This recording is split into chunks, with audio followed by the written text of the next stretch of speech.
Welkome back to the channel, where we bring out the most important updates, the urgent news, and the real talk about the issues that matter most to you and our family. Today's video is one of the most important we doen in a long time, especially if our sommige ouloefe is rekijving as grant. Weder oude getting aan older persoons grant, a disability grant, child support grant, or tesserter 350 grant, tes is an update ou absolute lei gaan not afford to miss.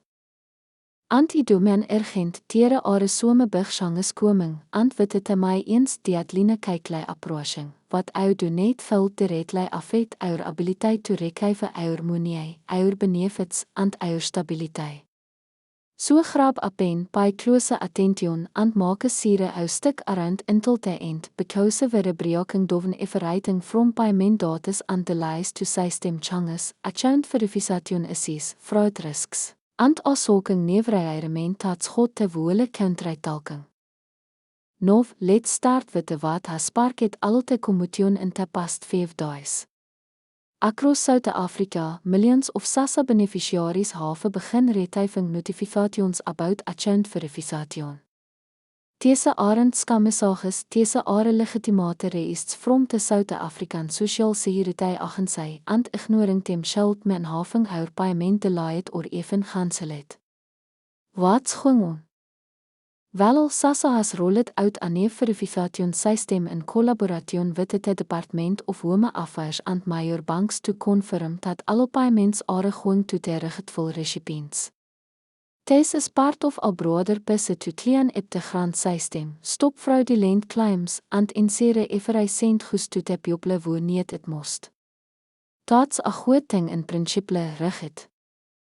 But here is the problem, not everyone understands what they're buying as kit to do, and thousands of people are at risk of buying kit off because they either miss the notice or didn't follow the instructions properly.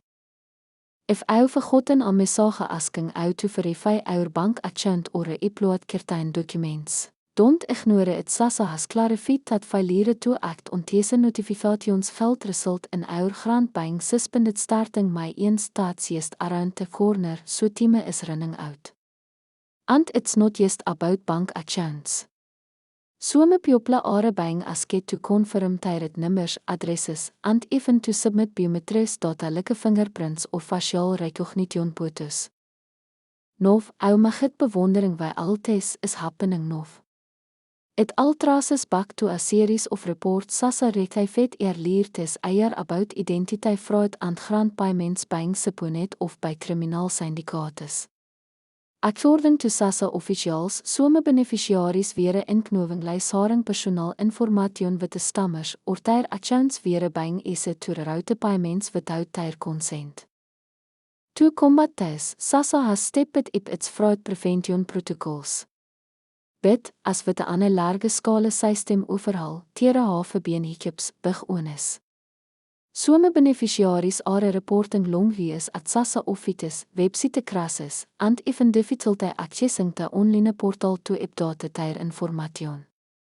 In a country where digital access isn't always guaranteed, this is creating a lot of stress, especially for older persons and people living in rural areas. Many simply don't have the data, devices, or touch skills to navigate the system. That's why, in addition to going online, SASSA is urging those with the challenges to visit their nearest post office, civic center, or designated mobile unit for assistance. But again, the key word here is urgency. These updates need to be completed before May 1. Now let's talk about payment delays. Over the past couple of months, SASSA has teruglet with the irregular payment schedules. Some beneficiaries received their grants days later. Others have their money deposited into the wrong account or worse, no money at all. And while the agency has repeatedly apologized, cheating system maintenance and banking issues, frustration is boiling over. For many families, that monthly grant is the difference between food and hunger, electricity and darkness, medicine and suffering. So delays aren't just inconvenient, they're life altering. Ta 2 Mai such a critical monte.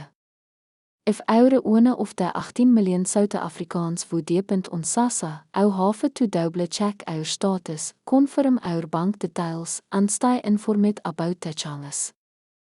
Now, let's discuss the latest update that has socket money. SASSA has announced that starting in May, they will begin graduele transitioning circa 350 rand beneficiaries to a new payment model. Wat does dat mean? Essentially, SASSA is moving toward wat tere calling amians basit verification system, which will evaluate a persons infome on a more regular basis. If you suddenly retire money from a city job or a short-term gig, it can affect your eligibility, even if that infome isn't steady. Critics are already raising alarms about this new model, saying it helps people who are just trying to get back on their feet. For example, let's say a domestic worker who earns 500 for a week of work and that infome gets reported to our bank. In the new system, dat geld vlag our account and suspend our nechter 350 rand, eventueel our infome is neither secure nor sufficient. This has created confusion and panic. People are unsure what kind of infome needs to be reported and whether cash gifts from family members or wallet transfers could also disqualify them. SASSA says their working on clearer guidelines but as of rigid now it's a gray area. The agency is encouraging beneficiaries to keep all receipts, proof of earnings, and to channel their hotline with the gestions, but anyone who's ever treat calling SASSA knofshof difficult it can be toegetrouw. So wäre erging everyone to be proactive. Don't wait until our grant is declined to take action. Log into the SASSA website or app, make sure our information is up to date, and talk to a counselor if our unsure about our financial records. Let's take a kyk moment to talk about some of the scams going around. Whenever there is a major government update, the stammers komen uit in volle force. We zien vaak soms messages telling people to confirm their grant by clicking a link. Others are receiving WhatsApp messages from social SASSA agents asking for bank details, numbers, or even photos of their SASSA cards. Please don't fall for these traps. SASSA will never ask for sensitive information via Sims or WhatsApp. If you get a message that looks suspicious, delete it and report it to the police or to the SASSA fraud hotline. The official communication from SASSA will always come through their verified channels, so double check the web address, email sender, or phone number before responding. There is also a lot of misinformation spreading on social media. People are claiming that grants are being cancelled or that only certain people will qualify going forward. That's simply not true. As of today, all existing grants are still active and no decision has been made to cancel any category of assistance. What's hanging are the verification processes and the timelines for compliance. The best way to protect our benefits is to stay informed and make sure our documents are in order. If you're watching this video, you're already taking the right step by educating yourself. But don't stop here, share this with friends, family, neighbors, and community groups. This isn't the kind of information that's held bekept kite. We need to look out for each other, especially in times like this. In a moment, we're going to talk about some of the regional differences affecting grant processing. Not every province is experiencing the same delays or policy rollouts, and depending on where you live, our experience might look a little different. For instance, some SASSA offices in the Eastern Cape and Limpopo are currently piloting biometric verification systems. That means beneficiaries might bereid to scan their fingerprints or submit facial recognition stands before receiving payments. In contrast, offices in the Western Cape and Gauteng are primarily relying on digital document uploads and SIMS-based confirmations. Descentralisation has gehouden some confusion, especially among those who recently moved from one area to another.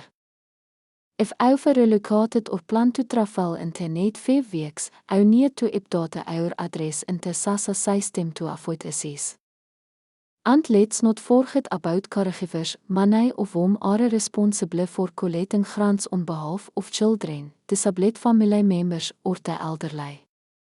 There have been reports of caregivers by internet away bechouse ter identification duizend matche te neef verification requirements. If eure a caregiver ou mist ensure dat bote euret ante it of de persoon eure assisting are linket aan verfiet in te system. Tes migetregeire avise toe a SASSA ofite with the supporting documentation like birth certificates, medical reports or court orders. It's a lot we knof bid deze extra steps are meant to tichten te system and reduce fraud. Still, the burden on everyday citizens is real, and many are calling for SASSA to provide more mobile services and better outreach in the coming weeks. So as we approach my eerste take thuis, as our final reminder double check our information, verify our bank account, maak sure our documents are gerend, and stay alert for official updates. Don't let yourself or our loofet onus get caught off guard. Deze changes are serieus and tere happening fast. Wil ook je bringing uit de tritte, te breakdowns, and te facts that matter most, so houre always on a step ahead. If this video helped you, or if you knof someone who needs to hear this, don't forget to share it, and if you want to keep getting the most important updates right when they happen, hit that like button, smash that subscribe, and turn on the notification bell so you never miss a thing. Stay safe, stay informed, and as always, thank you for watching.